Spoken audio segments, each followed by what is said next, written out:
Bonjour à tous. Le ministère de l'Agriculture et du Développement rural a remis hier jeudi 26 novembre 2020 à l'immeuble de la Caisse Tab au Plateau les clés de 26 magasins de stockage et de conservation de produits agricoles aux organisations professionnelles agricoles. Des ouvrages entièrement construits et équipés dans le cadre d'un projet réalisé par la commission de l'UMOA pour le compte du gouvernement ivoirien. Ceci pour garantir la qualité, la sécurité alimentaire et la sécurisation de la production agricole. Outre ces magasins de stockage du matériel roulant et des équipements de bureaux ont également été remis aux agriculteurs. Et puis, la période du 25 novembre au 10 décembre marque un moment important dans la lutte contre les violences faites aux femmes et aux filles dans le monde entier. Il s'agit de la campagne célébrant les 16 jours d'activisme national. Et puis, ce qu'il faut également savoir, c'est que la 31e édition a pour thème au niveau international, et bien tous unis 2020, Orange et le monde, financez, intervenez, prévenez et collectez. Le gouvernement de Côte d'Ivoire a porté son choix sur le thème Zéro violence domestique, je m'engage. Et ce qu'il faut également savoir, c'est que le gouvernement, à travers le ministère de la Femme, de la Famille et de l'Enfant, réaffirme son engagement à travailler de façon synergique avec tous les partenaires nationaux et internationaux, de sorte à apporter les réponses nécessaires pour que cessent les violences à l'égard des femmes et des enfants. Le reportage de Walter Amadou Ouattara.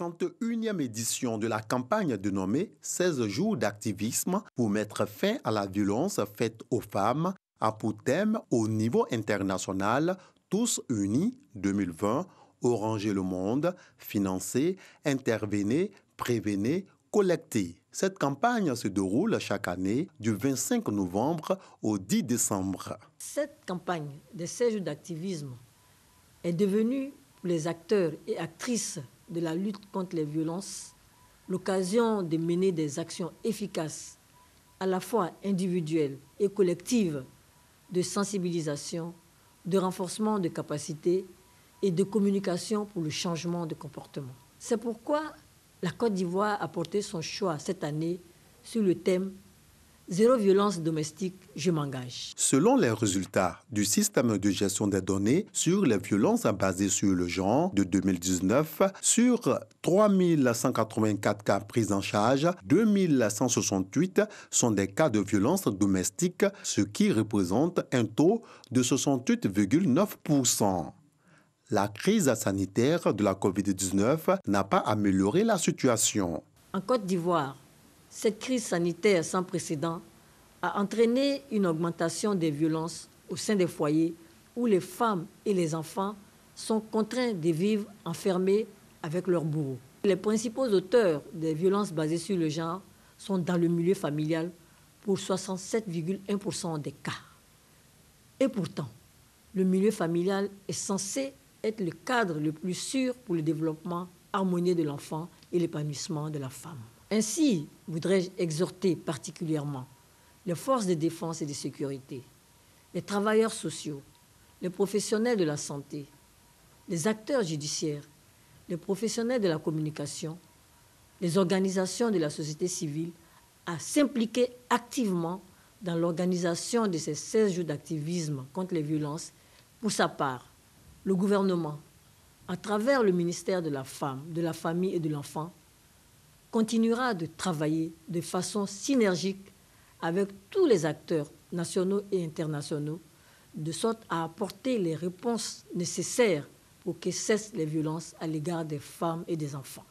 Outre l'existence de 62 plateformes de lutte contre les VBG sur toute l'étendue du territoire, le ministère de la Femme, de la Famille et de l'Enfant met gratuitement à disposition de tous la ligne 1308.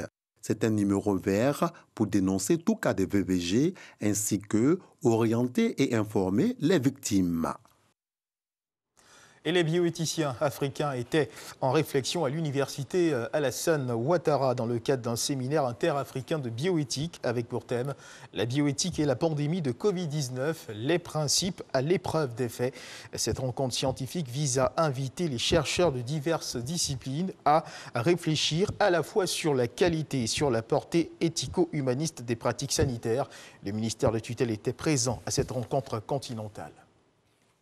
Dans l'actualité internationale au Burkina Faso, 3 jours après le scrutin présidentiel, selon les résultats provisoires, le président Roch-Marc Christian Kaboré s'est imposé dès le premier tour de la présidentielle avec 57,87% des voix.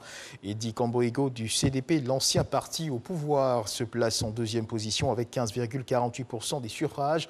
Et Zéphirin Diabré, l'actuel chef de file de l'opposition, arrive en troisième position avec un peu plus de 12% des voix. Dès l'annonce de sa victoire, le président Roch-Marc Christian Kaboré a promis une concertation permanente. Il a également promis qu'il serait le président de tous les Burkinabés.